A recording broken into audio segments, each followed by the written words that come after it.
அகர முதல எழுத்தெல்லாம் ஆதிபகவான் முதற்றே உலகு அனைத்து புகழும் ஆதிபகவான் ஒருவனுக்கே. அலீஃப் லாம் மீம்.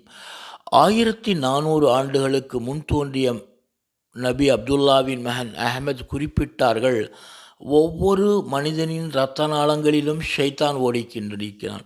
இதை நாம் எப்படி புரிந்து கொள்வது? யாரிடத்திலே ஷைத்தான் இல்லாமல் இருக்கின்றான் என்றால், ஈசாவும் மரியமும் தவிர இந்த பூமியில் இருந்த இருக்கப் போகின்ற அனைத்து மனிதர்களிடத்திலுமே ஷைத்தான் இருப்பதாக திருக்குரான் தெளிவாக குறிப்பிடுகிறது.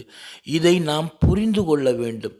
மறுமையின் நெருக்கத்தில் ஷைத்தான் வெளிப்பட்டு விடுவான். ஒவ்வொரு மனிதனிடத்திலும் ஷைத்தான் மறைந்து கொண்டிருப்பதாக திருக்குரான் குறிப்பிடுகிறது. திருக்குரானில் கூறப்படாத விஷயங்களே இல்லை என்று திருக்குரானே குறிப்பிடுகிறது. எப்பொருள் யார் யார் வாய் கேட்பினும் அப்பொருள் மெய்ப்பொருள் காண்பதே அறிவு.